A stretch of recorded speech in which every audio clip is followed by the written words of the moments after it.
Picture the wild mountains of Colorado Territory in 1885, where jagged peaks pierce storm clouds like ancient cathedral spires, and the morning mist carries whispers of gold rush dreams long since shattered.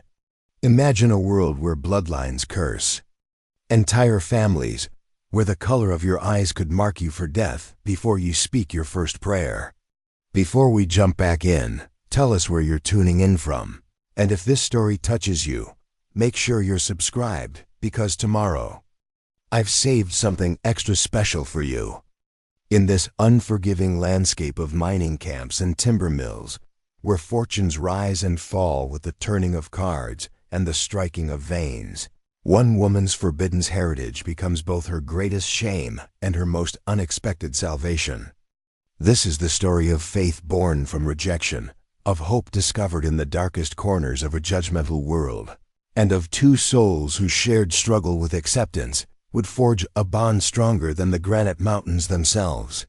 Here, where fortune hunters chase fool's gold and the echoes of ancient curses still haunt the valleys, prepare to witness how the deepest wounds of the spirit can become the foundation for the most extraordinary love. The autumn frost of 1885 found Clara Whitfield standing before the cracked-looking glass in her cramped room above Murphy's General Store in Denver, carefully braiding her auburn hair to hide the telltale streak of pure white that ran through it like lightning frozen in amber.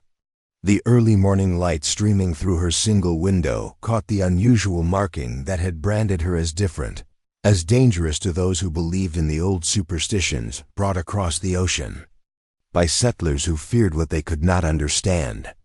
Her fingers trembled as she wound the braid tight against her scalp, knowing that today would determine whether she could finally escape the suffocating walls of this growing city, or remain forever trapped in the shadows of her cursed heritage. At 24, Clara possessed a beauty that stopped men in their tracks wherever she walked, but it was a beauty that came with a terrible price. The white streak had appeared on her 13th birthday, growing more pronounced with each passing year, marking her as one of the devil's own according to the Irish grandmother who had raised her after her parents died in the influenza outbreak of 1871. Old Moira Whitfield had filled Clara's childhood with warnings about the family curse, tales of women who bore the mark and brought nothing but death and misfortune to any man foolish enough to love them. For 11 years, Clara had carried this burden of belief, accepting that she was meant to live alone, that any attempt to find happiness would only result in tragedy for those around her. She had watched from her window as other young women married and started families while she remained hidden, taking whatever work she could find and always keeping her hair covered, always maintaining the careful distance that her grandmother had taught her was necessary for everyone's safety. The letter she had written 6 weeks prior lay open on her small wooden table beside the wash basin. The response she had been desperately hoping for had finally arrived 3 days ago, delivered by a gruff mountain man who claimed to be passing through on his way to the mining camps. Thomas Brennan, owner of the Silver Valley mine deep in the Rocky Mountains, had accepted her proposal for a correspondence marriage. His letter, written in bold strokes that spoke of confidence and determination, described his need for a wife to bring civilization to his remote mining operation and help manage the boarding house that served his workers. He had been impressed by her educated writing and her claims of experience in running a household, never suspecting that beneath her carefully chosen words lay a heritage that would have immediately disqualified her from consideration. Clara had been meticulous in her deception, creating a background that painted her as the orphan daughter of respectable shop owners from Ohio, educated by nuns and seeking a fresh start in the Western Territories. She had practiced her story countless times until it felt as natural as breathing, perfecting every detail that might be questioned by suspicious neighbors or nosy townsfolk. The experience running a household was true enough, though she had gained it through years of managing her grandmother's boarding house rather than through any formal training. Old Moira had owned 3 buildings in the rougher section of Denver, renting rooms to miners, railroad workers, and other transient men who asked few questions as long as their beds were clean and their meals were hot. Clara had learned to cook for dozens of hungry men, to manage accounts and collect rent from those who could afford it, and to defend herself when some boarders mistook her kindness for availability. She could handle a shotgun with deadly accuracy, negotiate with suppliers who tried to cheat widows and orphans, and doctor minor injuries when the nearest physician was too drunk or too expensive to be bothered with poor men's problems. But most importantly, she had learned to hide, to keep her head covered at all times, to avoid direct sunlight that might reveal her marking, to deflect personal questions with vague references to deceased family and distant relatives. The skill had served her well in the 3 years since her grandmother's death, when she had sold the boarding houses and moved to the smaller room above Murphy's store, living off the modest proceeds while she tried to determine what future might be possible for someone like her. The opportunity to respond to Thomas Brennan's advertisement for a mail order bride had seemed like a gift from Providence itself. Here was a man seeking a practical arrangement rather than romantic love, someone who valued competence and reliability over beauty and charm. More importantly, he was isolated in mountains, far from the prying eyes and gossiping tongues that made life unpopulated, areas so dangerous for someone carrying her family's curse. The deception weighed heavily on her conscience every time she looked at his letters, but the alternative was a lifetime of hiding in Denver's shadows, growing old alone while the white streak in her hair grew more pronounced and the whispered rumors about her strange appearance followed her wherever she went. She had watched too many women like herself end up destitute and desperate, taking whatever work they could find in the saloons and brothels that served the city's growing population of lonely men. Her grandmother had told her stories of their family's history, tales passed down through generations of women who had fled Ireland during the potato famine, carrying with them the superstitions and fears of the old country. The white streak, according to Moira, was the mark of the Banshee, the fairy women who brought death wherever they walked. Every generation produced at least one daughter who bore the marking, and every one of them had lived cursed lives of isolation and tragedy. Bridget Whitfield had starved to death on the journey to America after her husband fell overboard during a storm. Kathleen Whitfield had watched her 3 children die of scarlet fever within a single week. Mary Whitfield had seen her husband killed in a mining accident just days after their wedding. The pattern stretched back as far as anyone could remember, a legacy of sorrow that seemed to follow the marked women like their own shadows. Clara had grown up believing these stories absolutely, accepting that her destiny was written in the unnatural color of her hair, and that any attempt to fight against it would only result in greater tragedy. But recently, she had begun to question whether the curse was real or simply a convenient explanation for the misfortunes that befell any family living in poverty and desperation. The boarding house around her was beginning to stir with the sounds of morning activity. Boots on wooden floors, voices calling out greetings, the clatter of pans from the kitchen below where Mrs. Murphy was preparing breakfast for the stores. Customers. Clara knew she needed to leave soon to catch the mountain stage that would take her to Silver Valley, a journey that would require 2 full days of travel through some of the most dangerous terrain in the territory.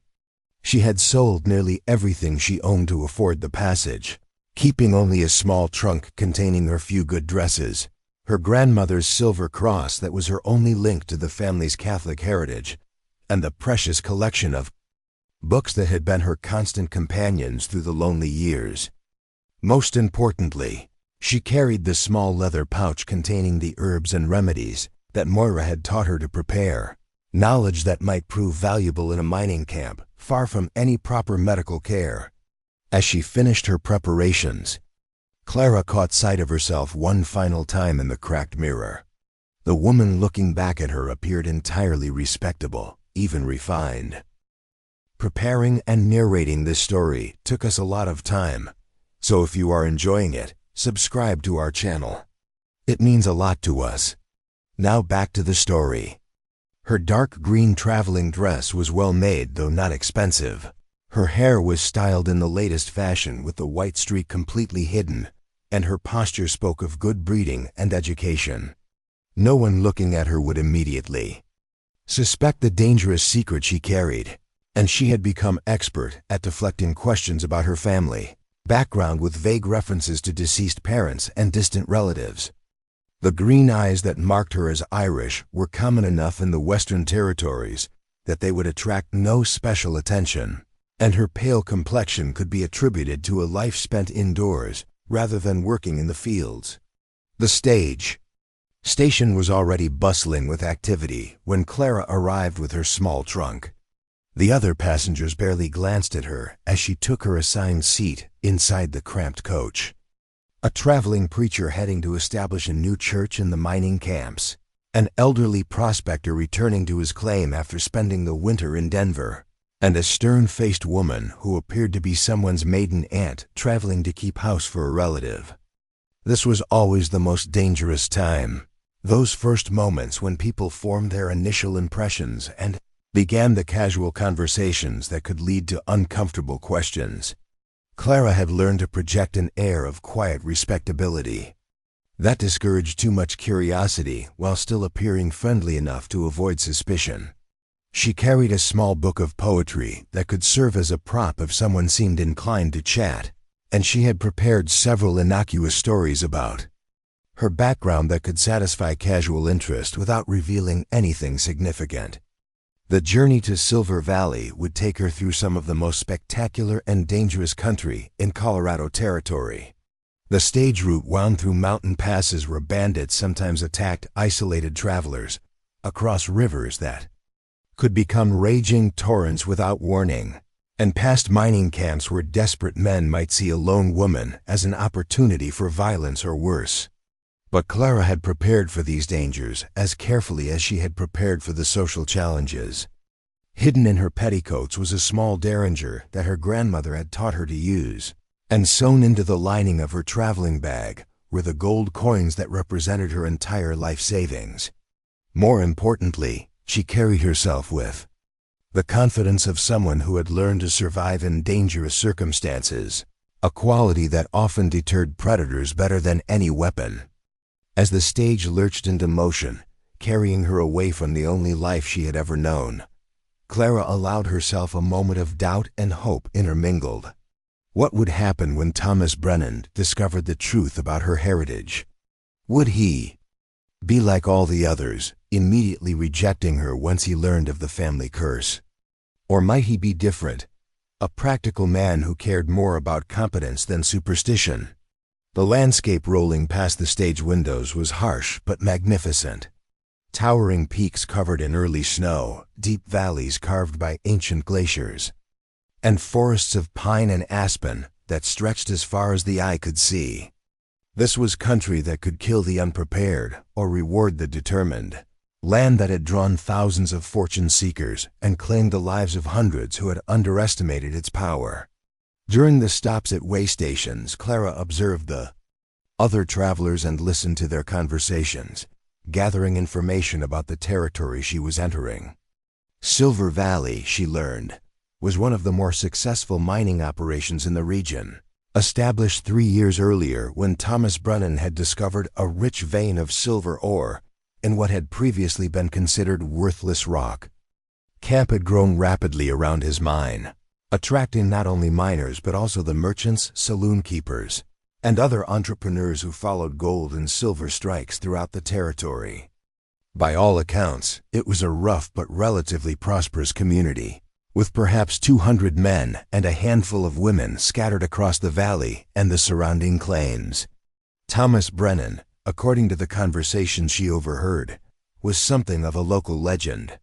He had arrived in the territory 5 years earlier with little more than determination and a few pieces of outdated mining equipment, spending 2 years searching for a viable claim before striking it rich in Silver Valley. He was respected by his workers, known for paying fair wages and maintaining safer working conditions than many mine owners, but he was also known to be particular about order and discipline. This information both encouraged and worried Clara, A man who valued hard work and competence might appreciate her practical skills and education, but he would also be exactly the type to reject her immediately if he discovered her cursed heritage. She would need to be extremely careful, at least until she could prove her worth as a wife and partner. Perhaps if she demonstrated her value to his operation and his life, he might be willing to overlook her background when the truth inevitably emerged. The other concern weighing on her mind was the reaction of the Silver Valley community itself. Mining camps could be particularly superstitious places, where men living dangerous lives were quick to blame misfortune on curses, bad luck, or the presence of someone who brought evil with them. She would need to quickly establish herself as a valuable member of the community, contributing to church activities and social gatherings, while carefully maintaining her fabricated background. As the stage continued its mountain journey, Clara found herself rehearsing her story once again. She was the daughter of shop owners from Ohio who had died in a fire when she was 18. She had been raised by the nuns at a convent school, who had educated her in exchange for helping with their younger charges. When the convent had been forced to close due to financial difficulties, she had remained in Denver to pursue opportunities in the growing Western territories. It was a story with just enough truth to feel natural and just enough tragedy to discourage. Too many follow-up questions. The educational background was real enough, since her grandmother had insisted on teaching her to read and write with the same skill as any lady, and the household management experience was certainly genuine after years of running boarding houses. The silver cross hidden beneath her dress seemed to grow heavier with each mile, a tangible reminder of the heritage she was denying. Her grandmother had worn it every day of her life, claiming it had been blessed by a priest in Ireland and provided protection against the worst effects of the family curse. The intricate Celtic knots etched into the metal told stories of faith and perseverance, of people who had refused to surrender their beliefs even in the face of persecution and exile. Wearing it felt like carrying a piece of her grandmother's spirit with her, but it also represented the greatest threat to her carefully constructed new life. If anyone recognized the distinctive Irish craftsmanship or asked too many questions about its origins, her entire deception could unravel in moments. On the second day of travel, as they climbed higher into the mountains and the air grew thin enough to make breathing difficult, disaster nearly struck. During a stop at a remote way station, an old Irish woman approached Clara with tears of recognition in her eyes. The woman began speaking rapidly in Gaelic, clearly mistaking Clara for someone she had known years earlier, someone who had shared the mark of the cursed bloodline. The other passengers watched with interest as Clara politely but firmly explained in English that she was not the person the woman thought she was. The incident passed without serious consequence, but it served as a stark reminder of how easily her deception could unravel. That night, staying at a rough inn that served the stage route, Clara lay awake listening to the sounds of the mountain night, coyotes calling in the distance, the wind whistling through the pine trees, the occasional crack of settling timber in the walls around her. Tomorrow she would reach Silver Valley and meet the man who had agreed to become her husband. She had spent 6 weeks imagining this moment, trying to prepare herself for every possible scenario. But now that it was almost upon her, she felt overwhelmed by the magnitude of the deception she was attempting and the potential consequences if it failed. The final morning of travel dawned clear and cold, with the kind of crystalline air that made distant peaks appear close enough to touch. Silver Valley, when it finally came into view, was larger than Clara had expected, but more organized than many mining camps. The main street was lined with substantial buildings built to withstand the harsh mountain winters, and she could see evidence of planning and investment that spoke of a community expecting to endure rather than simply extract wealth and abandon the land. As the stage rolled to a stop in front of the general store that served as the camp's unofficial center, Clara caught her first glimpse of the man who would shape her future. Thomas Brennan stood waiting beside a sturdy wagon, his tall frame casting a long shadow in the mountain sunlight. Even from a distance, she could see that he was older than she had expected, perhaps 35 years old, with the kind of weathered appearance that spoke of years spent working in difficult conditions. His clothing was practical but well-made, and he carried himself with the quiet confidence of a man accustomed to being obeyed. But there was something else about him, something that made Clara's breath catch in her throat as she stepped down from the stage. In his bearing, she recognized the careful posture of someone who understood what it meant to carry secrets, to maintain facades that protected deeper truths from casual observation.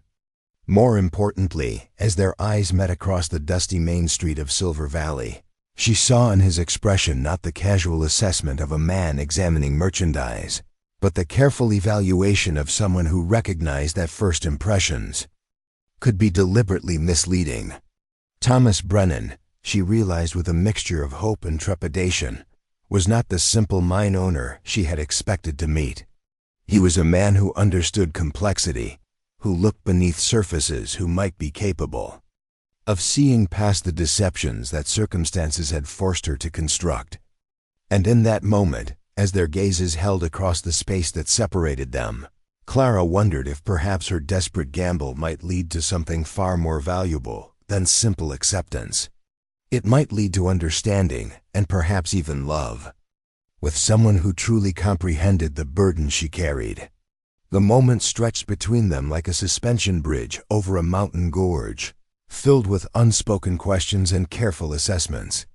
Thomas Brennan's gray eyes searched Clara's face with an intensity that made her pulse quicken, not from fear, but from the startling realization that she was looking at someone who understood the weight of carrying secrets that could destroy everything you had worked to build.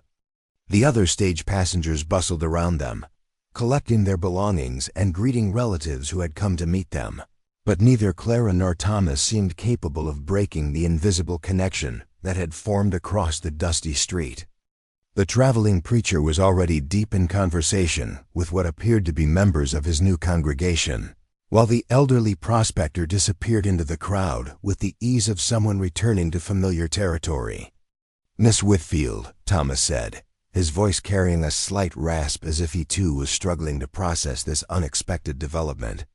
When she nodded, he stepped forward with measured grace, removing his hat to reveal thick brown hair streaked with premature silver. "I'm Thomas Brennan. Welcome to Silver Valley." His handshake was firm but brief, and Clara noticed the calluses that spoke of years working with mining equipment and heavy machinery. More importantly, she noticed how his fingers lingered just a moment longer than propriety demanded, as if he were testing the reality of her presence or perhaps assessing whether she was truly the woman who had written those carefully composed letters. Up close, the evidence of his complexity became even more apparent. The lines around his eyes spoke of someone who spent considerable time squinting against bright mountain sunlight, but they also suggested someone who smiled more often than his serious demeanor might indicate. His clothes were well-tailored but practical, the kind of garments chosen by a man who understood that appearance mattered in business dealings, but who refused to sacrifice functionality for mere fashion. "The pleasure is mine, Mr. Brennan," Clara replied, proud that her voice remained steady despite the turmoil in her chest. "Your letters painted such a vivid picture of this country. It's even more magnificent than I imagined." The compliment was genuine, though she could see in his expression that he heard something deeper in her words. Perhaps it was the way she pronounced certain syllables, or maybe the slight emphasis she placed on magnificent rather than simply beautiful. Whatever it was, she sensed his growing awareness that she, like him, carried more complexity beneath her carefully constructed exterior than their correspondence had revealed. "Allow me to help you with your trunk," Thomas said, already moving toward the stage where her modest belongings waited.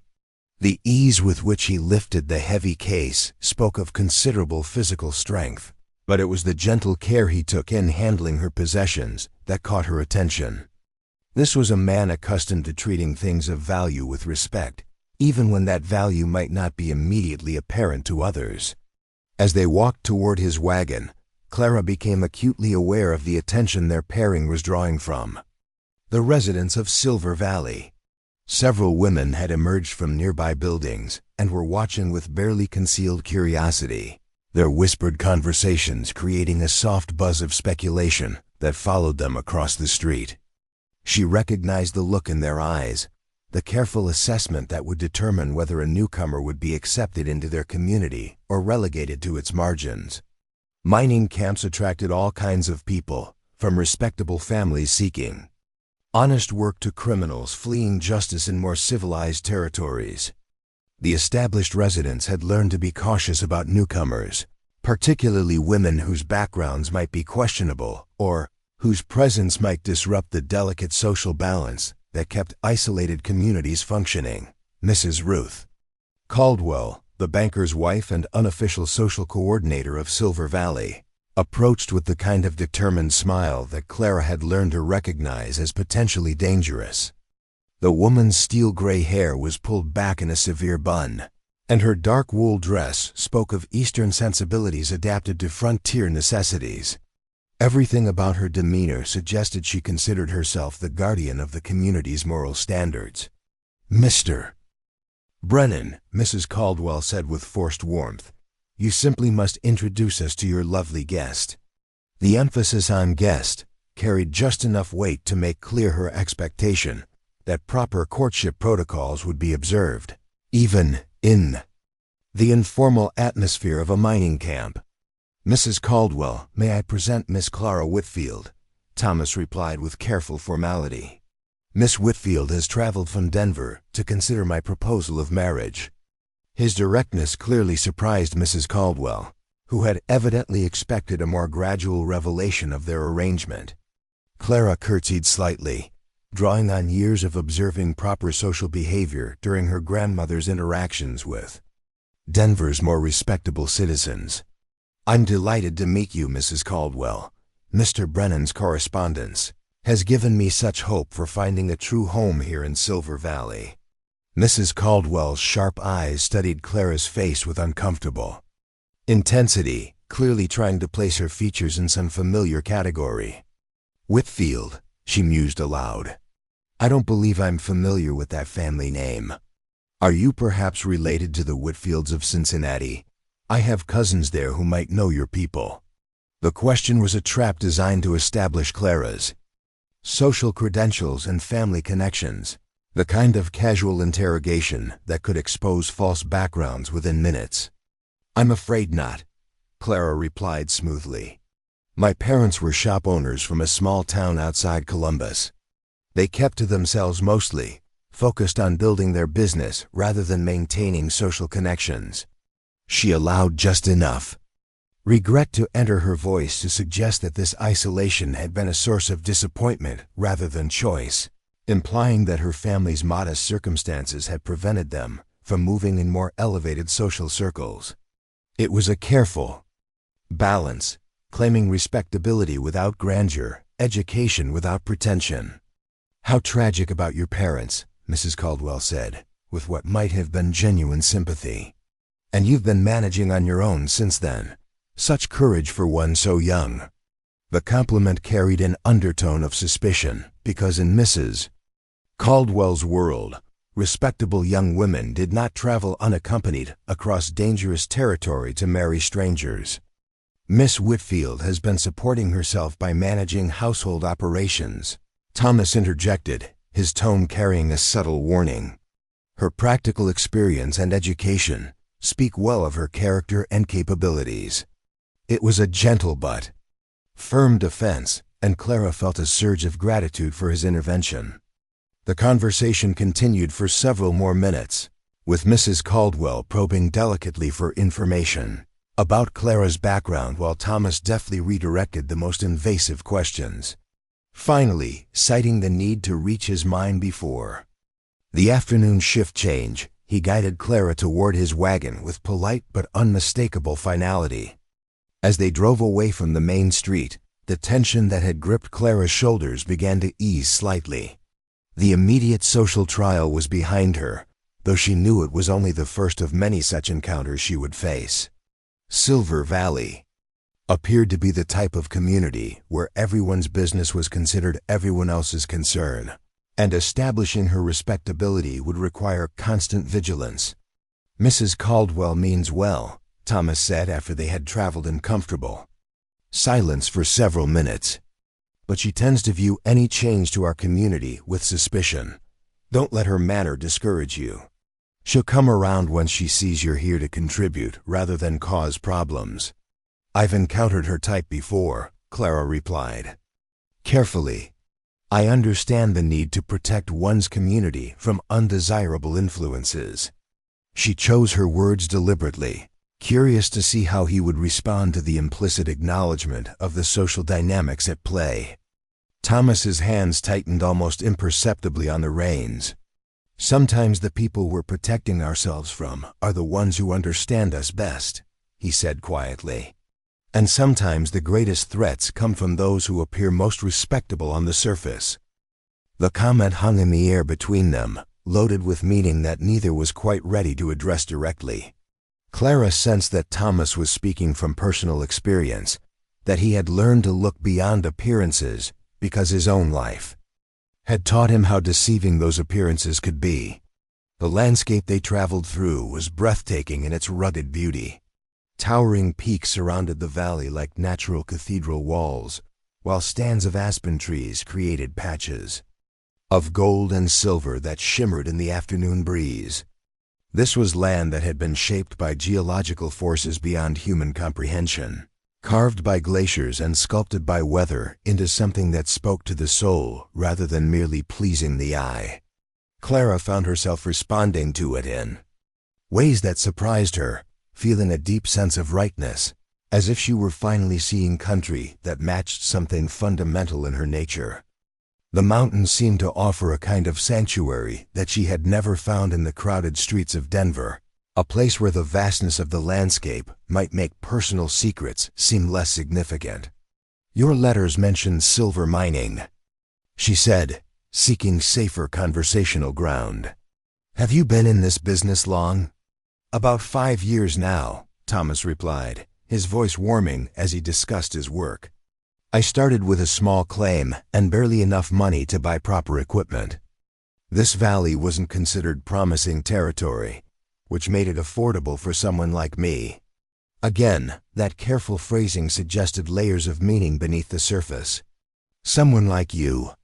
Clara asked, though she suspected she already knew the type of barriers he was referencing. Thomas was quiet for a long moment, studying the horizon as if weighing his words carefully. "Someone without the family connections or established reputation that usually makes success in this business easier," he finally said. "I've had to prove myself through results rather than relationships." It was a diplomatic way of acknowledging the barriers he had faced without directly admitting to whatever background circumstances had created them. Clara recognized the careful balance he was maintaining. Honest enough to be truthful, vague enough to avoid dangerous specifics. She had spent years perfecting similar verbal dances herself. "Hard work and determination can overcome many obstacles," she said, offering support without pushing for details he wasn't ready to share. "Your success here speaks well of your character and abilities." The mine, when it finally came into view, exceeded Clara's expectations in every way. The main operation was a substantial enterprise built into the side of a mountain, with multiple shaft entrances, ore processing facilities, and equipment that spoke of serious investment and professional management. Outbuildings dotted the landscape in logical arrangements, including what appeared to be offices, storage facilities, and workshop for maintaining the complex machinery required for modern mining operations. But what struck Clara most powerfully was how the entire operation seemed to work in harmony with the natural landscape rather than simply imposing itself upon it. The buildings were positioned to take advantage of natural windbreaks and drainage patterns, while the waste rock from the mining operations had been arranged to create terraced areas that would eventually support vegetation. This was the work of someone who understood and respected the land rather than simply seeking to exploit it for immediate profit. More importantly, it suggested a man who thought in terms of permanence rather than quick extraction. Someone building something intended to last for generations rather than years. "It's magnificent," Clara said, and for once the praise was entirely genuine. "You've built something remarkable here." Thomas's pleasure at her reaction was obvious, though he tried to downplay his accomplishment. "The mountain did most of the work. I just tried to follow where it wanted to guide me rather than forcing it to conform to my preconceptions."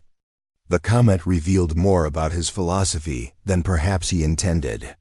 This was a man who believed in working with natural forces rather than against them, someone who had learned that sustainable success required patience and observation rather than brute force and determination alone. Several miners had gathered near the main shaft entrance to observe their arrival, their curious glances taking in every detail of Clara's appearance and demeanor. She recognized the mixture of respect and wariness in their expressions. These men clearly held their employer in high regard, but they were protective of his interests and suspicious of potential threats to his well-being. The foreman, a compact man with intelligent eyes and graying hair, stepped forward to greet them. "Miss, this is Patrick O'Sullivan," Thomas said by way of introduction. "He keeps this operation running when I'm too stubborn to listen to good advice." Patrick's smile was genuine as he removed his hat respectfully. "Miss Whitfield, welcome to Silver Valley. We've been curious to meet the lady who captured our boss's attention."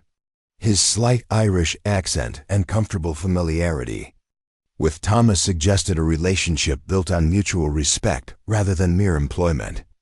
Clara suspected that Patrick had been one of Thomas's first hires, probably someone who had proven his loyalty during the difficult early years when the mine was still an uncertain venture. "The pleasure is mine, Mr. O'Sullivan," Clara replied. "Mr." Brennan's letters spoke often of his excellent crew. It's clear he wasn't exaggerating. The brief exchange had an interesting effect on the gathered miners. Several exchanged meaningful glances while Patrick's expression shifted to one of surprised approval. Thomas, she noticed, was watching her with new intensity, clearly processing this additional information about her social skills and ability to connect with working men. As they approached the main office building, Clara caught sight of a figure watching from an upstairs window. A woman with dark hair and sharp features who disappeared from view as soon as she realized she had been observed. The brief glimpse suggested someone older, perhaps a housekeeper or relative, though Thomas had mentioned no family members in his letters.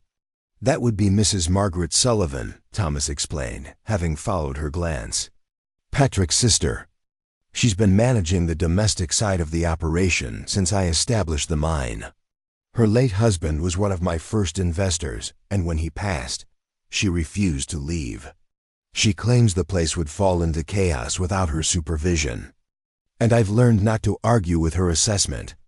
The fondness in his voice suggested a relationship based on genuine affection rather than mere convenience. It also hinted at Thomas's character as someone who honored loyalty and cared for those who depended on him, qualities that Clara found deeply appealing. Mrs. Sullivan met them at the office door, her stern expression softening slightly as she studied Clara with shrewd but not unkind eyes. Unlike Mrs. Caldwell's suspicious probing, the older woman's assessment seemed focused on practical matters. Was this newcomer someone who would treat her employer well and contribute positively to their operation? "Miss," she said with formal politeness, "your room is prepared in the guest quarters. Would you prefer to rest from your journey? Or would you like to see the facilities first?" "I'd love to see what Mr. Brennan has built here, if that wouldn't be an imposition," Clara replied. "His descriptions made me quite curious about his operation." Mrs. Sullivan nodded approvingly. This was clearly the correct answer from someone who might become a permanent part of their community. As they toured the various buildings, Clara was struck by the thoughtful details throughout the complex. The equipment was well maintained and modern, clearly chosen for efficiency and safety rather than mere cost considerations. Books lined the shelves in Thomas's office, suggesting an educated owner who valued learning and stayed current with developments in mining technology and business practices. Most remarkably, subtle decorative elements throughout the buildings showed influences that transcended purely American traditions. Celtic knots carved into wooden beams, metalwork that reflected European craftsmanship, and architectural details that suggested someone who appreciated beauty regardless of its cultural origins. The guest quarters where she would stay were comfortable and well appointed, with large windows that provided stunning views of the surrounding mountains.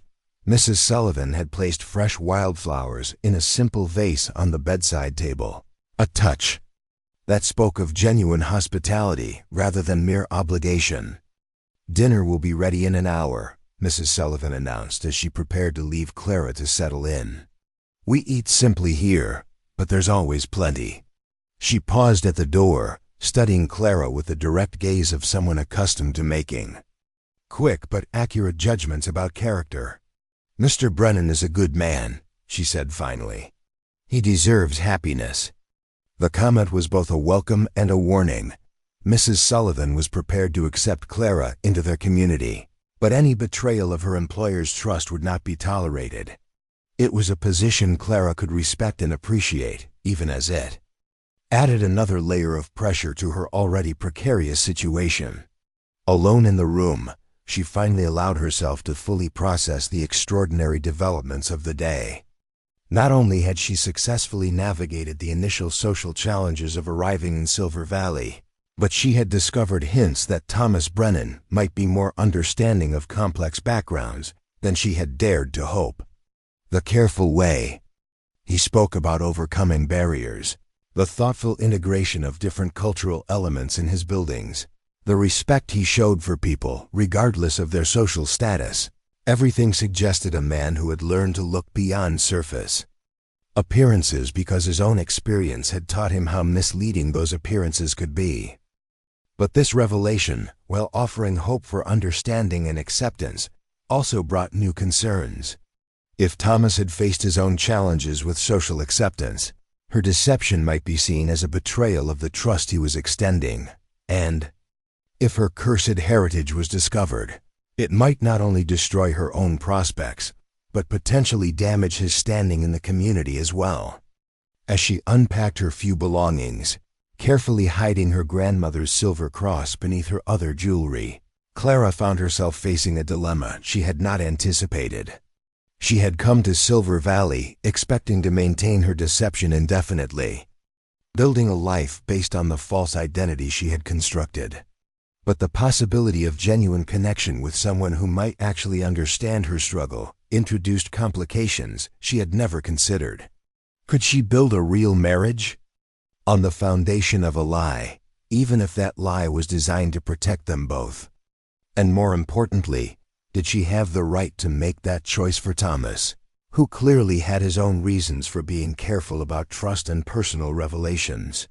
The sound of approaching horses drew her to the window, where she observed several riders arriving at the mining complex. Even from a distance, she could sense tension in their movements and urgency in their approach. Whatever news they brought, it was clearly not welcome, and Clara felt a familiar knot of anxiety forming in her stomach. In her experience, unexpected visitors rarely brought good fortune to those already walking on dangerous ground. As she watched Thomas stride across the yard to meet them, his easy confidence replaced by a wariness she could feel even at this distance, Clara realized that her carefully planned new life might be about to face its first serious test. The riders brought news that would change everything, and as she observed the intense conversation that followed their arrival, Clara understood that the peaceful sanctuary she had hoped to find in Silver Valley might prove to be just as dangerous as the life she had left behind in Denver. The riders brought news that shattered the peaceful evening like gunshots echoing through the mountain valleys. From her window, Clara watched as Thomas strode across the yard to meet them, his relaxed demeanor instantly replaced by the kind of tension that spoke of serious trouble approaching their isolated community. The lead rider, a gaunt man with a badge gleaming on his dust-covered vest, dismounted with the weary movements of someone who had been traveling hard for days through dangerous territory. Their conversation was brief but intense, punctuated by sharp gestures toward the eastern passes where storm clouds were gathering both literally and figuratively. Clara could not hear their words, but the body language of all involved told a story that chilled her blood. Whatever threat was approaching Silver Valley, it was significant enough to bring federal marshals racing through treacherous mountain trails to deliver warnings in person. When Thomas returned to the office building 20 minutes later, his face carried the weight of unwelcome revelations that would affect everyone in their small community. Mrs. Sullivan appeared instantly, as if she had been waiting just out of sight, her experienced eyes reading trouble in every line of his posture. The whispered exchange between them was conducted in voices too low for Clara to overhear, but she caught enough fragments to understand that danger was approaching their peaceful valley from multiple directions. "Miss Whitfield," Thomas called. Up the stairs, his voice carefully controlled, but carrying an undertone that made her pulse quicken with apprehension. "Would you join me in my office? There are matters we need to discuss that affect your safety and your future here." The formal tone sent a chill through Clara's chest. During their afternoon together, she had grown accustomed to the warmth that seemed to underlie his every interaction with her. This sudden distance suggested that whatever news the marshals had brought, it directly affected her presence at the mining operation in ways that could prove catastrophic. She found him standing before the large window that overlooked the main mining complex, one hand braced against the frame as he stared out at the mountains that surrounded their valley like protective walls that might not prove protective enough. The late afternoon light streaming through the glass illuminated the tension in his shoulders and the grim set of his jaw that spoke of difficult decisions ahead. When he turned to face her, she saw something in his eyes that made her breath catch in her throat. Not suspicion exactly, but a careful evaluation that suggested he was seeing her with new clarity, processing information that cast their entire relationship in a different light. "The men who just left were federal marshals," Thomas began without preamble, his voice carrying the weight of someone delivering news that would change everything. "They're tracking a gang of outlaws who've been terrorizing settlements throughout the Colorado Territory. The leader is a man named Black Jack Murdoch, and they believe he may be heading in this direction."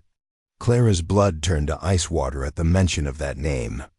Black Jack Murdoch had been whispered about in the darkest corners of Denver's saloons and gambling halls, a figure of legend and nightmare who commanded a gang of the most ruthless criminals in the Western Territories. But more terrifying than his reputation for violence was his obsession with what he called cursed women, those who bore the traditional marks that superstitious people believed brought death and misfortune. Her grandmother had told her stories about men like Murdoch, outlaws who believed that capturing and killing cursed women would break their own streaks of bad luck and bring them the success that had previously eluded them. The white streak in her hair would mark her as exactly the kind of target that such men sought with deadly determination. "That name means something to you," Thomas observed, his sharp eyes missing nothing in her expression. It was not a question, but a statement of fact that demanded an honest response. Clara struggled to find words that would not expose too much while still being truthful enough to maintain his trust. "I may have heard it mentioned in Denver. There were stories about outlaws in the mining territories, but I thought those troubles were confined to the more remote areas." Thomas studied her face for a long moment, and she could practically see him weighing her words against his own knowledge and growing suspicions. "The marshal was very specific about Murdoch's methods," he said carefully. "He has a particular hatred for women who carry what he calls the devil's marks. Scars, birthmarks, unusual colorations that superstitious people believe bring bad luck to those around them." The implication hung in the air between them like smoke from a dangerous fire, thick and choking and impossible to ignore. Thomas knew exactly what Black Jack's presence in the territory meant for anyone, carrying physical marks that might be considered cursed. And his careful phrasing suggested he was offering her an opportunity to reveal her own situation before circumstances forced the truth into the open. "Mr. Brennan," she said, her voice barely above a whisper as she made the most dangerous decision of her life. "There are things about my background that I haven't been entirely forthcoming about.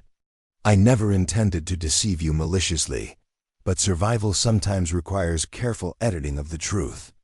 I understand that necessity better than you might imagine," he finished gently, his tone carrying a kindness that nearly undid her completely. She had been prepared for anger, rejection, even disgust, but not for this patient understanding. That spoke of his own familiarity with impossible choices. "My hair carries a mark," she said simply, the words falling into the space between them like stones into still water. "A white streak that marks me as cursed according to the old beliefs. My grandmother taught me to hide it because she believed it brought death to any man who loved a woman bearing such a sign." Thomas nodded slowly, as if her confession confirmed suspicions he had been harboring since their first meeting. "My mother bore a similar mark," he said quietly, a birthmark across her shoulder that resembled a raven in flight. "My father spent his entire life protecting her from people who would have destroyed them both for that supposed curse." The relief that flooded through Clara was so intense it left her lightheaded. Not only did Thomas understand her deception, but he shared the fundamental challenge that had shaped her entire existence. They were both products of families marked by superstition, forever walking the knife's edge between acceptance and persecution. "The marshal doesn't know about your heritage?" she asked, though she suspected the answer would complicate their situation even further. "Federal lawmen tend to be more practical than local communities," Thomas replied. "They care more about results than birthmarks, as long as you're on the right side of their investigations. But that tolerance has limits, especially when dealing with outlaw troubles that specifically target people like us." A new thought struck Clara with sickening force. If Black Jack Murdoch is targeting marked women, and if he somehow discovers my presence here, he could use me to draw you into a confrontation that serves his purposes rather than justice. Or worse, Thomas finished grimly, he might see you as exactly the kind of prize that would break whatever streak of bad luck has been plaguing his operations. Men like Murdoch don't just kill their victims. They make examples of them. Mrs. Sullivan appeared in the doorway as if summoned by their mutual distress, carrying a tea service that neither of them wanted but both desperately needed. Her dark eyes moved between them with shrewd understanding, and Clara realized that the older woman had probably known the truth about both their backgrounds from the beginning. "The miners are bringing their equipment closer to the main complex," Mrs. Sullivan reported as she set down the tray with hands that trembled slightly despite her calm demeanor. "Patrick has stationed extra guards at the access roads. The men are experienced fighters, but they're miners, not soldiers." "How long before Murdoch reaches this area?" Clara asked, surprised by how steady her own voice sounded despite the terror that was coursing through her veins like liquid fire. "The marshal estimates 3 days, maybe 4 if they stop to raid the Morrisons spread down in the lower valley," Thomas replied. "That gives us time to make preparations, but not enough to get you safely away from here, even if we had somewhere safe to take you." "I'm not leaving," Clara said firmly, surprising herself with the vehemence of her declaration. "Running would only confirm his suspicions about me, and it would leave you to face this threat alone when my presence here is what brought it to your door." Thomas's expression shifted to something that might have been admiration, mixed with exasperation and growing concern for her safety. "Miss Whitfield, Clara, you don't understand what you're suggesting. Murdoch isn't just an outlaw seeking easy targets.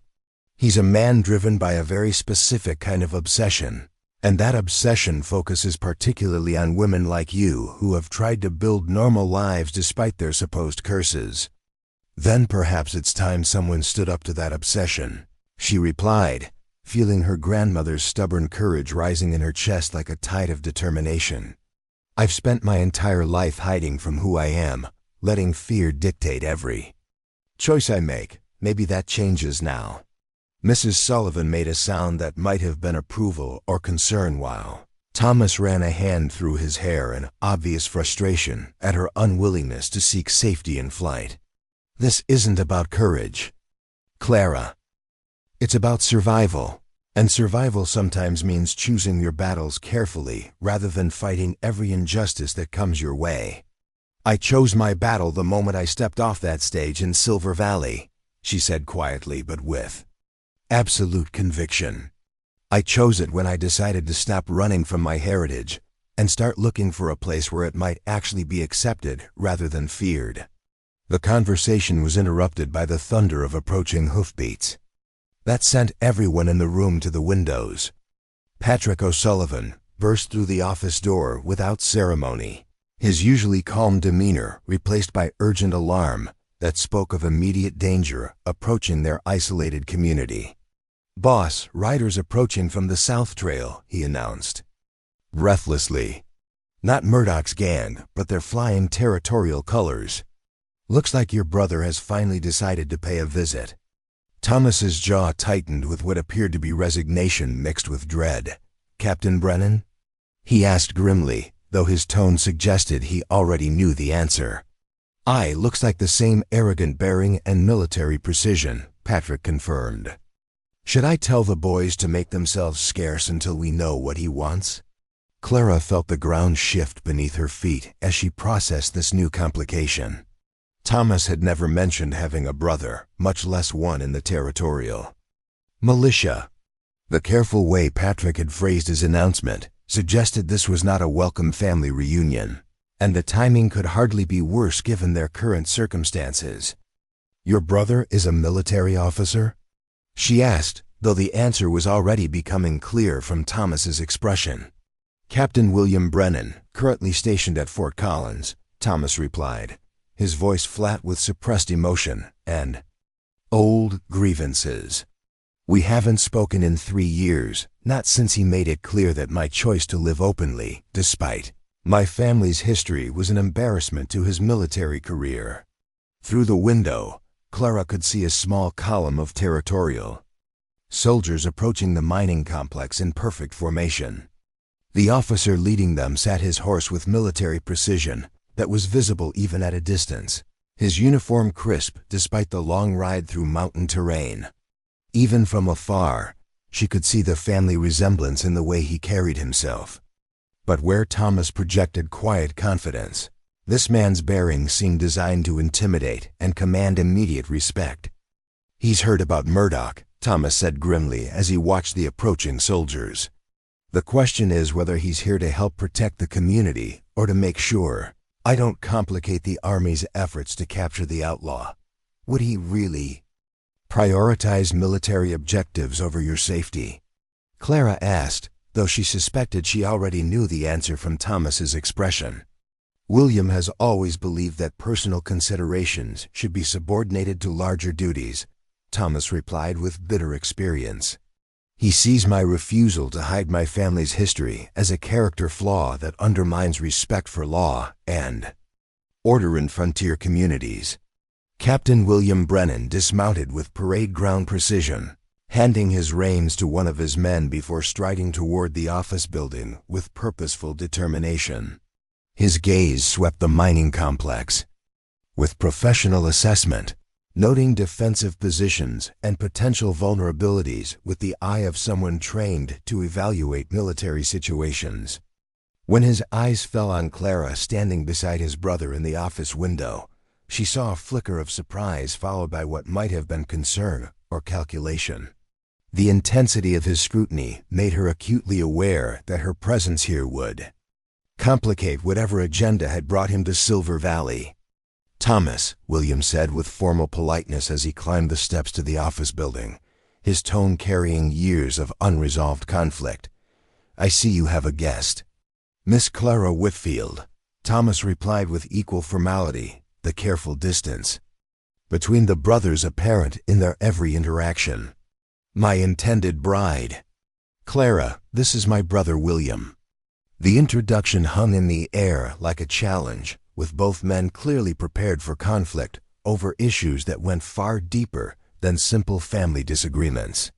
William's sharp eyes studied Clara's face with uncomfortable intensity, clearly cataloging features and drawing conclusions about her background and suitability. She met his gaze steadily, refusing to be intimidated by his obvious authority and skepticism. Years of dealing with suspicious landlords and judgmental employers had taught her to project confidence, even when facing potentially hostile evaluation.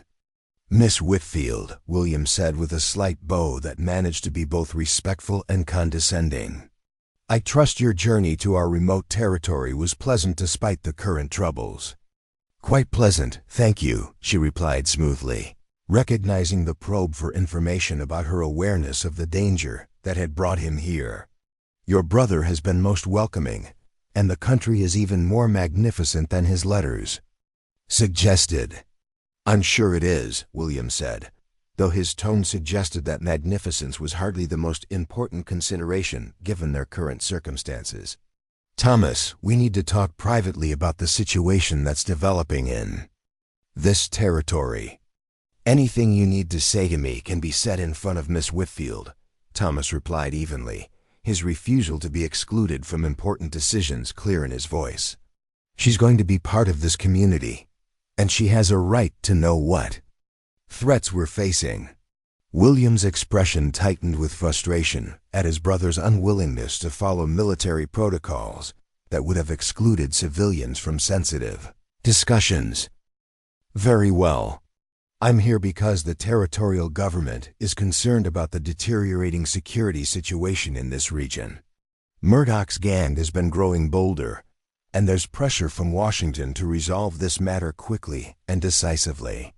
Meaning? Thomas asked, though his tone suggested he already suspected what his brother's mission entailed. Meaning the army is prepared to offer substantial rewards for information leading to Murdoch's capture, and we're also prepared to provide protection for any civilians who might be targeted because of their personal characteristics or family histories. The euphemism was delicate but unmistakable. William was offering to protect his brother and Clara because of their family backgrounds, but only if they cooperated with military objectives that might conflict with their own survival strategies. And what would that cooperation entail? Thomas asked carefully, his experience with military thinking evident in his wariness. Complete transparency about any contact you might have had with known criminals or their associates. Full disclosure of any information that might be relevant to apprehending Murdoch. An assurance that you won't interfere with military operations, even if those operations involve tactics you might find personally objectionable. Clara felt ice forming in her stomach as she realized what William was essentially demanding. He wanted them to serve as bait in whatever trap the army was planning for Murdoch, regardless of the personal cost or the danger to innocent people who might be caught in the crossfire. I appreciate the army's concern, Thomas said with dangerous quiet, but I've managed to survive in this territory for 5 years without compromising my principles or endangering my people. I don't intend to start now. William's patience, visibly frayed at his brother's refusal to submit to military authority. This isn't about principles, Thomas. It's about reality. Murdoch has made it clear that he considers people like you to be legitimate targets and your mining operation.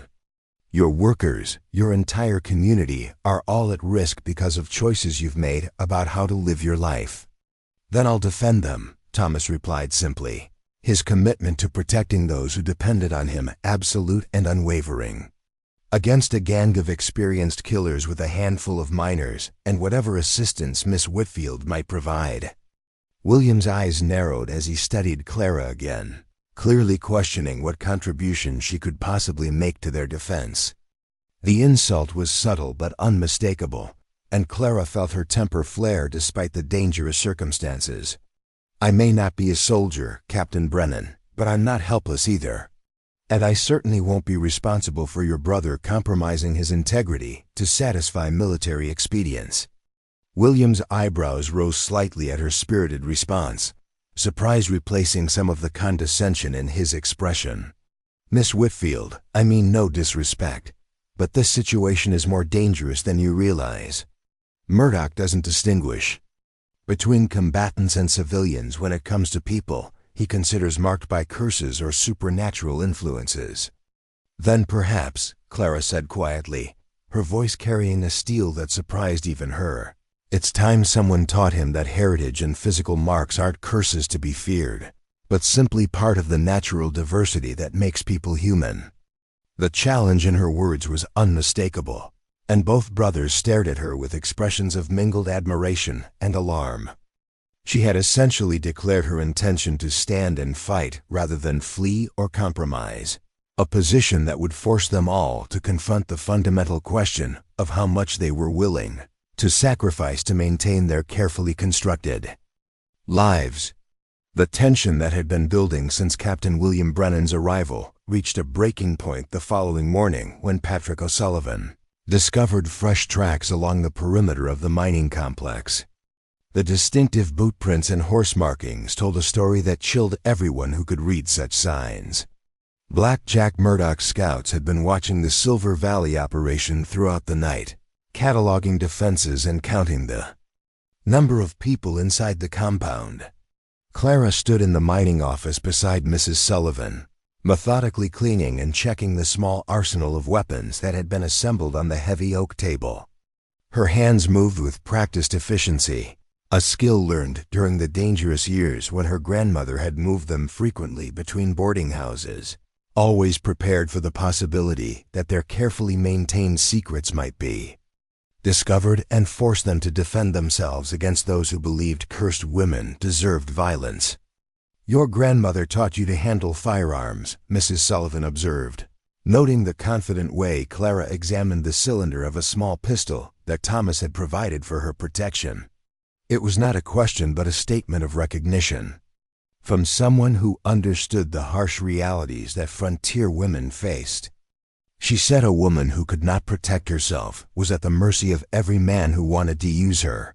Clara replied, checking the weapon's action with movements that spoke of long familiarity with such tools. Moira Whitfield may have believed in curses and superstitions, but she never forgot the practical lessons her own mother taught her about survival in a world that saw women as property. Through the office window, they could see Thomas and his brother engaged in heated discussion near the main mine entrance. William's military bearing contrasted sharply with Thomas's relaxed miner stance, but the tension between them was visible even at this distance. Their argument had been raging intermittently since dawn, centering on William's insistence that the mining operation should be evacuated, and Thomas's equally firm refusal to abandon everything he had built. "The captain does not understand," Mrs. Sullivan said softly, following Clara's gaze toward the arguing brothers. "For him, this is one battle among many that he will fight in his military career. For Mr. Brennan, this is his life, his home, his future. A man cannot simply walk away from such things and remain whole." The profound truth in those words resonated deeply with Clara. She had spent her entire adult life walking away from challenges, changing her identity and location whenever the pressure of maintaining her deception became too great. But something fundamental had shifted inside her since arriving at Silver Valley. Whether it was Thomas's quiet strength, the acceptance she had found among his people, or simply the exhaustion of carrying her secret alone for so many years, she found herself unwilling to run again. This place, these people, this man who understood the burden of inherited shame, they represented something worth fighting for rather than fleeing from. A commotion outside drew their attention to the yard, where one of the miners was leading a lathered horse toward the equipment shed. The rider who dismounted was unfamiliar to Clara, A young man whose clothes and gear suggested he had ridden hard through dangerous territory to reach them with urgent news. His conversation with Patrick O'Sullivan was conducted in voices too, low to overhear, but the tension in both men's postures carried across the morning air like the rumble of distant thunder. Whatever message he brought, it was clearly not welcome information. "What news does he bring?" Clara asked, though the growing alarm on Mrs. Sullivan's face already suggested the answer would not provide comfort. "The Morrison Ranch was hit. Before dawn," the older woman translated as fragments of the conversation reached them. "3 dead, buildings burned, livestock scattered." Black Jack left a message carved into what remained of the barn door. Clara's blood chilled as she processed the implications of this attack.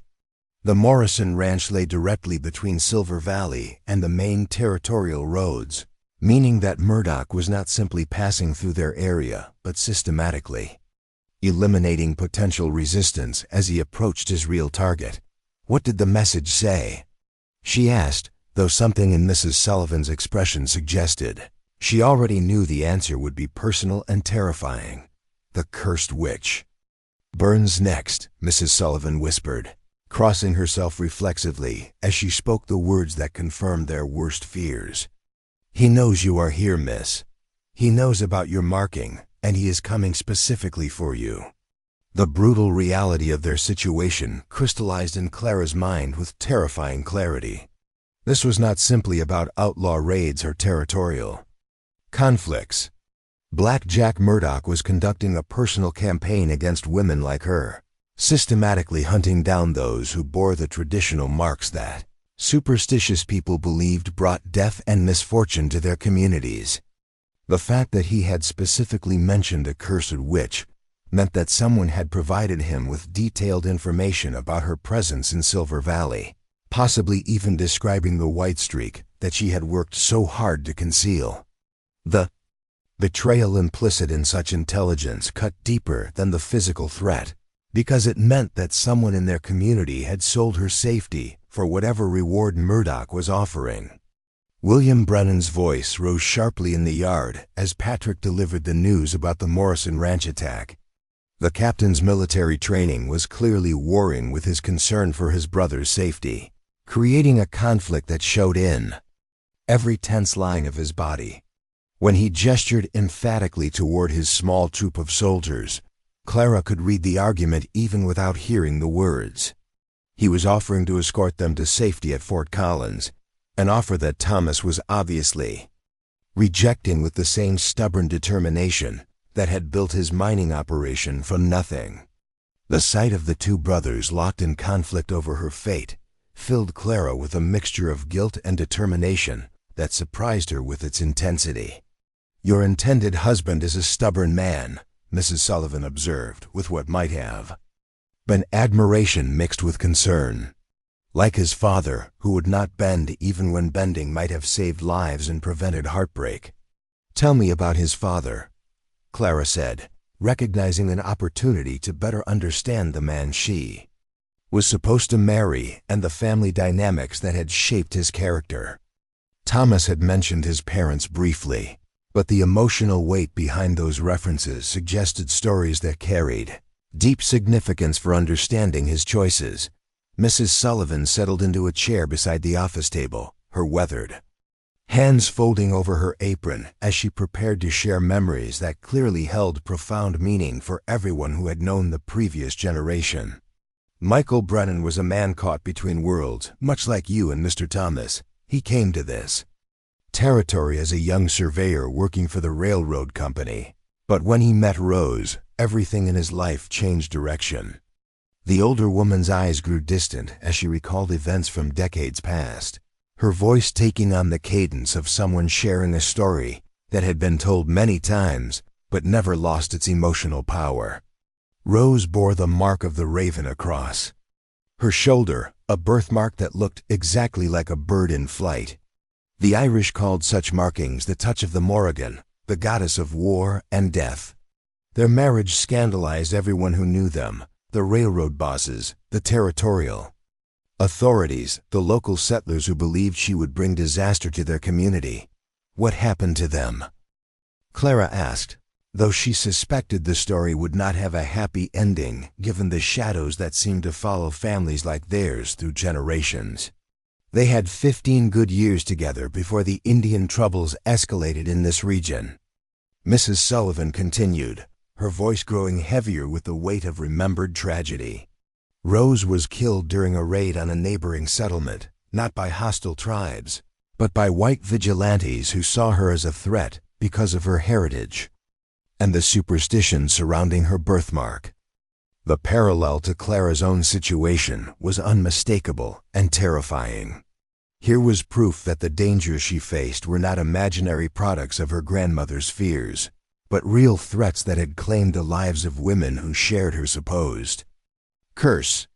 The knowledge that Thomas's mother had died because of the very same superstitions that now threatened Clara added layers of complexity to their relationship that she had never anticipated. Michael never recovered from the loss, Mrs. Sullivan continued sadly. He died 3 years later, some say from a broken heart. Others claim from the bullet wound he received trying to protect her. He left behind only his 2 sons and the determination that his family would never again hide who they were or compromise their principles to satisfy other people's fears. The story illuminated much about Thomas's character that had puzzled Clara since her arrival. His willingness to live openly despite the risks, his careful balance between accommodation and authenticity, his absolute refusal to compromise his principles even in the face of mortal danger, all of it reflected lessons learned from his parents' tragic example. And now Black Jack Murdoch threatens to repeat that history, Clara said quietly, understanding finally why Thomas seemed so determined to make a stand rather than seeking safety in flight. Yes, Mrs. Sullivan agreed sadly. But perhaps this time will be different. Perhaps this time, love will prove stronger than hatred and superstition. The office door burst open as Patrick O'Sullivan entered with obvious urgency, his usually composed demeanor replaced by the kind of controlled alarm that suggested immediate and personal danger. Ladies, you need to come outside. There is something you must see before decisions are made about how to proceed. They followed him into the yard where Thomas and William were examining something that one of the scouts had discovered near the main gate to the mining complex. As they approached, Clara could see it was a message of sorts, a collection of items arranged in a pattern that would be meaningless to most observers, but carried deadly significance for anyone familiar with the symbolic language used by frontier outlaws to communicate threats and demands. A broken horseshoe pointed toward the main office building, its metal painted with red ochre that symbolized blood and violence. Beside it lay a small piece of white cloth that looked suspiciously like it had been torn from a woman's undergarment, positioned to catch the morning sunlight in a way that would make it visible from a considerable distance. Most ominous of all was a silver locket bearing traditional Celtic knots, identical to the ones on Clara's own cross, positioned at the center of the arrangement like a target. The message was unmistakable in its personal nature and specific. Threat. He knows exactly who you are, Thomas said quietly to Clara, his voice carrying a weight of resignation and growing determination. The cloth, the silver work, the positioning of everything. This is not a general threat against marked women. This is a specific challenge directed at you personally. William's face had gone pale as he processed the implications of such detailed intelligence about Clara's background and current location. This changes everything, he said with military precision. If Murdoch is targeting this location specifically because of Miss Whitfield's presence, we cannot simply defend this position. We need to evacuate her immediately and draw him away from the civilian population. No, Clara said firmly, surprising everyone with the steel in her voice. I will not run anymore. I will not let fear dictate my choices or put other people at risk because someone has decided that my heritage makes me a target for violence.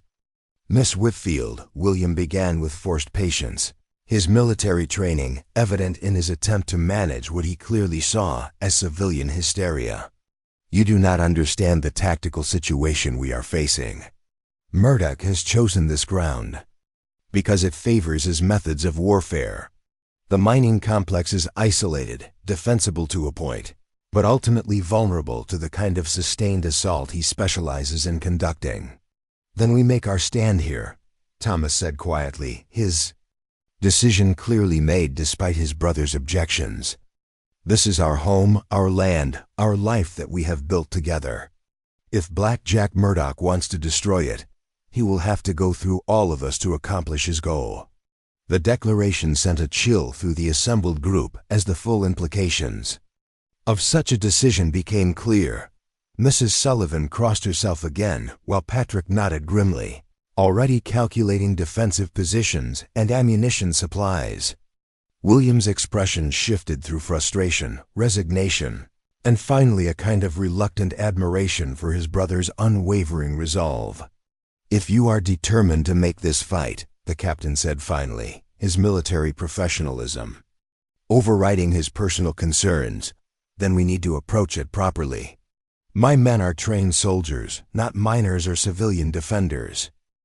We can establish proper defensive positions, coordinate fields of fire, set up early warning systems that will give us advance notice of any approach. Your men did not sign up to protect civilians in what amounts to a private dispute," Thomas pointed out, recognizing the potential legal complications of involving territorial forces in what could be characterized as a personal conflict. "They signed up to serve the territorial government," William replied with military precision, "and right now, stopping Black Jack Murdoch serves the government's interests in maintaining order and protecting law-abiding citizens. The specific tactics we use to accomplish that mission are within my discretionary authority as a field commander."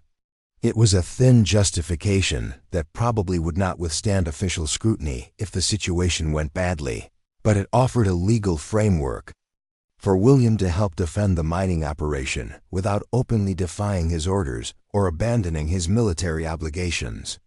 The brothers looked at each other across years of estrangement and fundamental disagreement, finding common ground in the immediate need to protect the people and place they both cared about. The next several hours passed in a blur of military style preparation that transformed the peaceful mining operation into something resembling a fortress preparing for siege. William's soldiers worked with Patrick's miners to establish defensive positions around the complex, using their knowledge of army tactics to create interlocking fields of fire that would maximize their advantages while minimizing their vulnerabilities. Ammunition was distributed according to each defender's skill level and assigned position.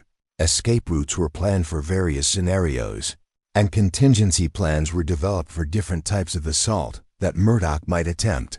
The normal rhythms of mining work were replaced by the controlled tension of soldiers preparing for battle. Clara found herself assigned to the main office building, where her primary responsibility would be to maintain communication between the various defensive positions and provide medical assistance to anyone who might be wounded during the fighting.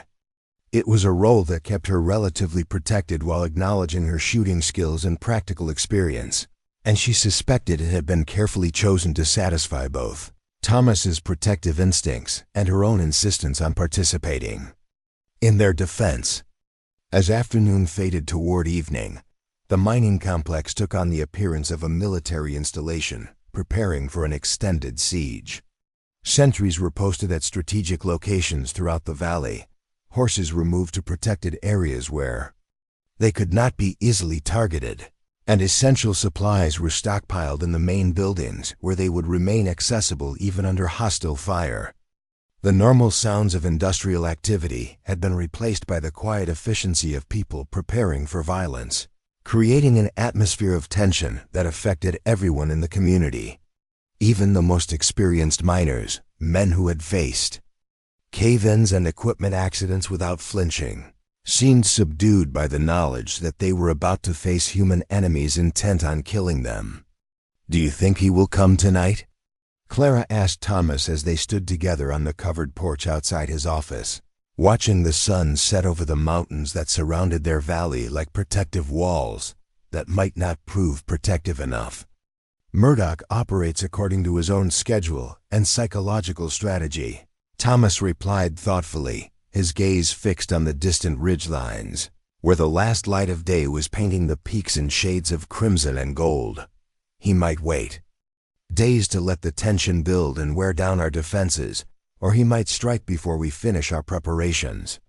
The uncertainty is part of his method for breaking the spirit of his targets. You sound like you have studied his tactics, Clara observed, noting the analytical way Thomas discussed their enemy's probable strategies.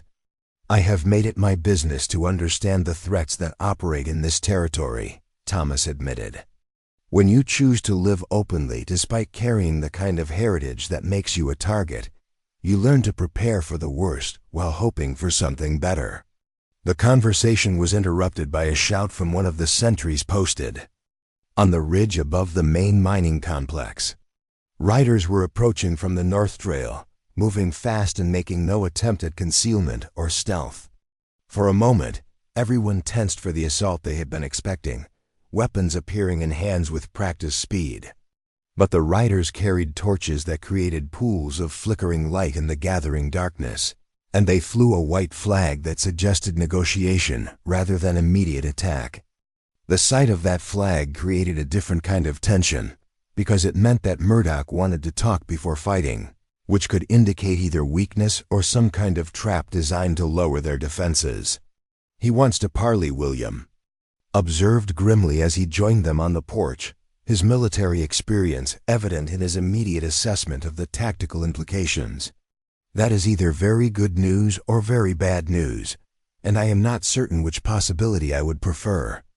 The small party of riders stopped just beyond rifle range from the mining complex, their torches creating dramatic shadows that made it difficult to count their exact numbers or assess their weapons. One figure separated from the group and rode slowly forward, his hands clearly visible and empty of weapons, approaching under the protection of the white flag that ancient customs of warfare demanded be respected. Even at this distance and in the uncertain light of evening, there was no mistaking the commanding presence and dangerous charisma that had made Black Jack Murdoch a legend throughout the Western Territories. He sat his horse with the easy confidence of a man who had never known defeat, radiating the kind of magnetic authority that could inspire absolute loyalty in his followers while striking terror into the hearts of his enemies. I would speak with the woman who hides behind another name.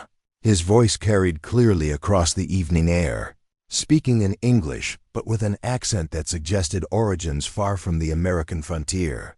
Let her face the judgment that has been decreed for all who bear the devil's mark and seek to spread their curse among the innocent.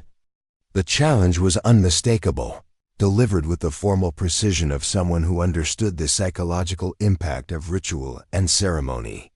Every eye in the mining complex turned toward Clara as the weight of the moment settled on her shoulders. Like a physical burden, this was the confrontation she had been unconsciously preparing for her entire life. The choice between the safety of continued concealment and the terrible honesty of claiming her true identity in the face of mortal danger. Everything that had brought her to this moment, her grandmother's warnings, her years of hiding, her desperate flight to Silver Valley, all of it had led to this test of whether she would continue to live in fear or finally find the courage to stand openly as herself. What is he saying exactly? William asked urgently, his military mind immediately focused on the tactical implications of Murdoch's formal challenge. Clara took a deep breath, feeling the weight of her grandmother's silver cross against her chest, like an anchor to everything she had been taught to hide.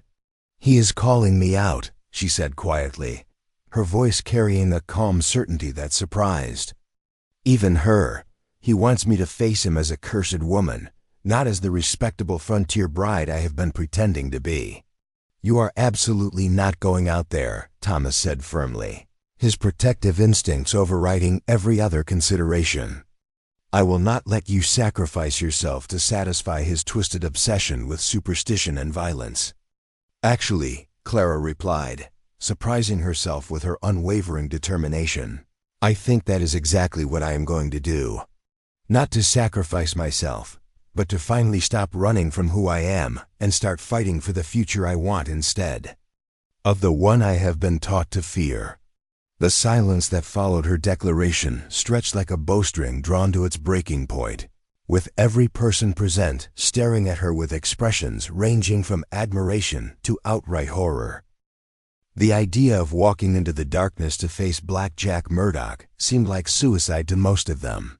Yet something in Clara's bearing suggested this was not the desperate gesture it appeared to be. Instead, it was the decision of a woman who had finally found something worth the risk of everything she had spent her life protecting. Something valuable enough to justify stepping out of the shadows and into the light, regardless of what that exposure might cost her. The moment had come to discover whether her grandmother's warnings about the family curse were prophecy or simply fear, whether the white streak in her hair truly brought death and destruction, or whether it might instead represent something far more powerful than superstition could explain. The time for hiding was finally over, and the time for truth was about to begin. The walk across the open ground between the mining complex and Black Jack Murdoch's position felt like crossing between two different worlds, each step taking Clara further from the safety of concealed identity and closer to a confrontation with the heritage she had spent her adult life denying. The white streak in her hair, now deliberately exposed and gleaming in the moonlight, seemed to pulse with its own energy, as if responding to her proximity to someone who would understand its true significance. Black Jack Murdoch waited exactly where she had expected, seated on his horse with the kind of patient stillness that spoke of absolute confidence in his position and purpose. In the silver light, she could see that he was younger than the legend suggested, perhaps 40 years old, with the weathered good looks of a man who had lived his entire life on the edge of civilization and violence. But there was something else about him, something that made Clara's breath catch as she approached within speaking distance. His eyes held a depth of pain that spoke of losses beyond counting, and the careful way he held himself suggested someone who had learned that survival required constant vigilance against both external enemies and internal demons. So, he said in English tinged with what sounded like Irish origins, the granddaughter of the cursed finally shows her true face. I wondered if years of hiding among the faithful had completely destroyed your courage. The use of that specific phrase sent a chill through Clara's spine. Granddaughter of the cursed was not a casual description, but a formal title that carried specific meaning in the old traditions her grandmother had whispered about during their darkest nights together. It suggested that Murdoch knew far more about her family history than simple observation could have revealed. I honor the memory of those who came before me, Clara replied carefully, her voice carrying across the space between them with surprising steadiness. And I honor the courage that brought them across an ocean to build new lives in a country that promised freedom from the superstitions of the old world.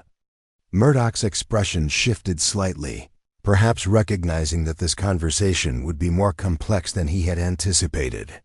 His horse shifted restlessly beneath him, responding to some tension in its rider that was not immediately apparent. To observers, freedom, he repeated with bitter laughter. Tell me, daughter of marked women, what freedom have you found in your years of hiding? What peace have you discovered in denying the very thing that makes you who you are? The question struck deeper than Clara had expected, cutting through her carefully prepared responses to touch something raw and honest at the core of her identity.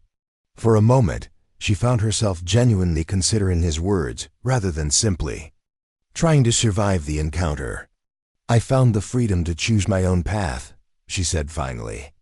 The freedom to decide for myself whether the marks I carry represent a curse or simply part of the natural diversity that makes people unique. And what have you decided? Murdoch asked, his tone carrying genuine curiosity beneath the menace that had brought him here. I have decided, Clara said with growing conviction, that the only curse is believing that we are defined by other people's fears rather than our own choices and actions. The philosophical challenge hung in the night air between them, carrying implications that extended far beyond their personal confrontation. Behind her, Clara could sense rather than see the tension radiating from the mining complex where Thomas and his people waited for whatever would unfold from this dangerous conversation. Pretty words, Murdoch said after a long moment of consideration. But words will not change the reality of what you are or what you bring to those around you. How many have died because of your presence in their lives? How many more will follow them to early graves because you refuse to accept the truth about your nature? No one has died because of me, Clara replied firmly. People have died because other people chose violence over understanding, hatred over acceptance. The responsibility for those deaths lies with the killers, not with the victims they selected based on superstition and ignorance. Murdoch's laugh was sharp as winter wind through mountain passes. Such confidence for one so young. Tell me, then, marked woman, if your presence brings no danger, why am I here?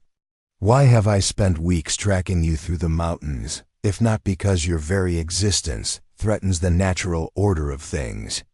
You are here, Clara said with sudden clarity, because someone has been paying you to eliminate people like me.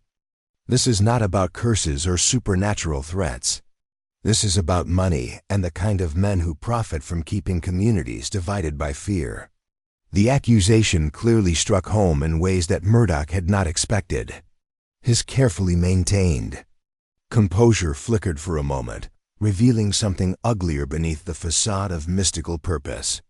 Clara pressed her advantage, recognizing that she had found a weakness in his armor of righteousness. Who is paying you, Blackjack? What powerful men have convinced you that hunting down marked women serves some noble purpose, instead of simply lining their pockets with blood money? You know nothing about the forces that drive this world, Murdoch snarled, his mask of control slipping further. There are those who understand that some bloodlines carry too much darkness to be allowed to continue. Some marks that signal dangers too great to be ignored, such as. Clara challenged, what terrible things have I done? What disasters have I brought upon Silver Valley? What evidence do you have that my presence here has caused anything other than the violence you yourself have brought to this community? For several heartbeats, the only sounds were the distant calls of night birds and the soft stamping of horses. Then Murdoch dismounted with deliberate precision. His movements ceremonial in a way that suggested this confrontation had moved beyond simple conversation into something approaching formal judgment. You want evidence? He said, his voice carrying a weight of personal pain that had not been present before. My sister bore a mark like yours. A white streak that appeared when she turned 16 and grew more pronounced with each passing year. She married a good man, bore him 3 children, lived quietly in a small town where people accepted her despite the old warnings. Clara felt her certainty begin to waver as she recognized the genuine grief in his voice, the kind of loss that could drive even reasonable men to desperate actions. What happened to her? She asked, though something in his expression suggested she would not want to hear the answer. Cholera took the entire family within a week, Murdoch said quietly. Her husband, all 3 children, and finally her. The only family that survived was the one that had rejected her completely. The relatives who had warned everyone that associating with cursed women brought nothing but death and sorrow. The story hit Clara like a physical blow, forcing her to confront the possibility that her grandmother's warnings might have been based on more than simple superstition. But even as doubt crept into her mind, she recognized the flaw in his reasoning. Disease does not choose its victims based on birthmarks or family curses, she said gently. Cholera kills the marked and unmarked alike. The tragedy of your sisters' family was real and devastating, but it was not caused by supernatural forces. It was caused by poor sanitation, contaminated water, and the kind of medical ignorance that still claims thousands of lives every year. Perhaps, Murdoch admitted, with obvious reluctance. But the pattern holds across generations. The marked women of every family, the disasters that follow them, the men who love them despite the warnings. How many coincidences must occur before even the most rational person begins to see design rather than chance? Enough coincidences to convince someone that eliminating such women would prevent future tragedies. Clara replied, understanding finally the twisted logic that had brought him to this point. But tell me, who profits from that elimination? Who benefits when families like mine live in fear and isolation?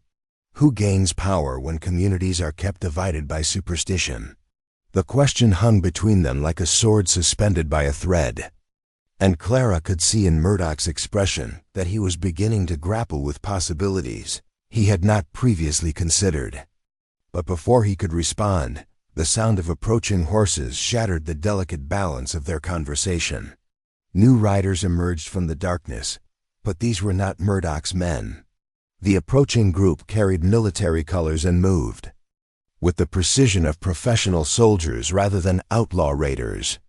As they drew closer, Clara could make out the insignia of the territorial government and the authoritative bearing of senior officers. It seems, Murdoch observed grimly, that our private conversation is about to become very public indeed. The new arrivals proved to be a delegation of territorial officials led by Colonel James Hartford, the military commander responsible for maintaining order throughout the Colorado mining districts. With him rode Territorial Judge William Morrison, and several other officials whose presence suggested that this confrontation had attracted attention at the highest levels of government. Black Jack Murdoch, Colonel Hartford called out as his party approached within speaking distance. You are under arrest for murder, arson, and armed insurrection against the territorial authority. Surrender yourself immediately and instruct your men to lay down their weapons. And Miss Whitfield, Judge Morrison added with surprising gentleness, you are under the protection of the territorial court until this matter can be resolved through proper legal channels rather than frontier violence. The convergence of official authority transformed the personal confrontation into something approaching a formal legal proceeding, but it also revealed that someone had been orchestrating events from behind the scenes. The timing was too precise to be coincidental, suggesting that powerful forces had been manipulating both Murdoch and Clara toward this moment for purposes that served larger agendas. Who arranged for you to be here tonight? Clara asked the assembled officials, recognizing that the answer would reveal the true scope of the conspiracy that had been unfolding around them. We received intelligence from a reliable source that Black Jack Murdoch would be attempting to settle personal grievances against marked women in this location. Colonel Hartford replied, the territorial government has a responsibility to protect all citizens from vigilante violence, regardless of their family backgrounds or physical characteristics. And who provided this intelligence? Murdoch demanded, his own suspicions clearly aroused by the convenient timing of official intervention. The answer came from an unexpected source as a figure emerged from the shadows at the edge of the gathering. Marcus Fleming, a well-dressed man with the soft hands and calculating eyes of someone who made his living through manipulation rather than honest work, stepped forward with the confidence of someone who held all the important cards in a deadly game. I provided the information necessary to bring this situation to a proper conclusion, Fleming announced with obvious satisfaction. The territorial government required reliable intelligence about outlaw activities, and I was able to provide exactly what they needed to resolve this matter efficiently. Clara felt pieces of a complex puzzle falling into place with sickening clarity. Fleming was not just an informant, but the architect of the entire conflict, someone who had manipulated both Murdoch's grief and her own desperation to create a situation that served his purposes rather than justice or public safety. You have been using both of us, she said with growing understanding. You fed Murdoch intelligence about marked women to focus his anger and create the reputation you needed. Then you provided officials with information about his location too. Ensure he would be captured or killed before he could reveal who had been supporting his activities. Miss Whitfield is remarkably perceptive, Fleming replied with mock admiration. Yes, I have found that personal tragedies can be quite useful when properly directed toward profitable ends. Mr. Murdoch's grief over his sister's death made him an ideal tool for eliminating certain undesirable elements from frontier communities. And what made those elements undesirable? Judge Morrison asked sharply, his legal training evident in the precision of his question. Mixed heritage families create complications for territorial development, Fleming explained with the casual tone of someone discussing business investments. Investors prefer clear legal boundaries and predictable social structures. People like Miss Whitfield represent uncertainties that make capital nervous and reduce property values. The admission sent shockwaves through the assembled group as the true scope of the conspiracy became clear. This was not about superstition or religious fervor, but about economic manipulation on a scale that encompassed entire regions of territorial development. You made me into a monster to serve your profit margins, Murdoch said quietly, his voice carrying the weight of a man confronting the full magnitude of his betrayal. You took my grief for my sister and twisted it into a weapon against innocent people who shared nothing with those who had wronged me except the circumstances of their birth. I gave you purpose and direction when you might otherwise have drunk yourself to death in some frontier saloon. Fleming shot back defensively. Without my guidance, your sister's death would have been meaningless tragedy instead of the foundation for meaningful action. Meaningful to whom? Clara demanded. How many innocent people have died to advance your business interests? How many families have been destroyed to make territorial development more profitable for your investors? The confrontation might have continued indefinitely, but Colonel Hartford's military training led him to focus on practical resolutions rather than philosophical debates. Mr. Fleming, you are under arrest for conspiracy to commit murder and terrorism. Mr. Murdoch, you will be taken into custody pending trial for your crimes. But the court will consider the circumstances of your manipulation when determining your sentence. And Miss Whitfield, Judge Morrison added with genuine respect, will be free to return to her life with the protection of the territorial government against any further harassment based on her heritage or physical characteristics. The official resolution provided justice of a sort, but Clara found herself thinking beyond the immediate legal consequences toward the broader questions that the night's revelations had raised. As the various officials began the practical work of arresting Fleming and securing Murdoch's surrender, she walked back toward the mining complex where Thomas waited with barely concealed anxiety. Is it over? He asked as she approached, his relief at her safe return obvious despite his attempt to maintain calm composure. The immediate danger is over, Clara replied thoughtfully. But the larger questions about how communities like ours can build futures that honor all our heritage instead of hiding from parts of it, those questions are just beginning to be addressed. The weeks that followed brought changes to Silver Valley that none of them could have anticipated when Clara first stepped off the mountain stage. The trial of Marcus Fleming revealed a conspiracy that reached into the highest levels of territorial business and politics, exposing corruption that had been manipulating frontier development for years. Black Jack Murdoch, his crimes acknowledged, but his manipulation recognized, received a sentence that emphasized rehabilitation over punishment. He would spend the remainder of his sentence working to establish peaceful relationships between the communities his violence had divided, using his knowledge of both frontier survival and the psychology of grievance to build bridges rather than walls. Most importantly for Clara and Thomas, the legal proceedings established precedents that protected mixed heritage families from the kind of systematic persecution that had driven so many into hiding or exile. The territorial government, embarrassed by the revelation of how its policies had been manipulated, implemented new protections for citizens regardless of their family backgrounds or physical characteristics.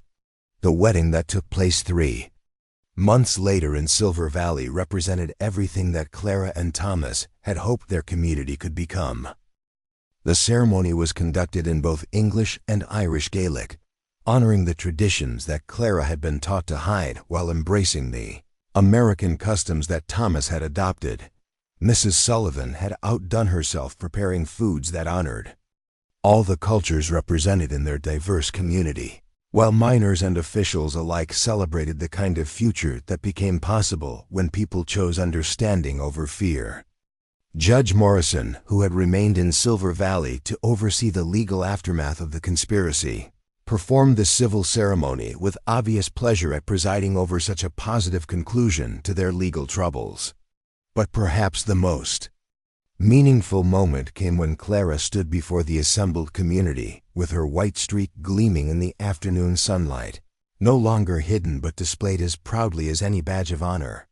The mark that had once seemed like a curse had become a symbol of the courage required to live authentically in a world that often preferred comfortable lies to difficult truths.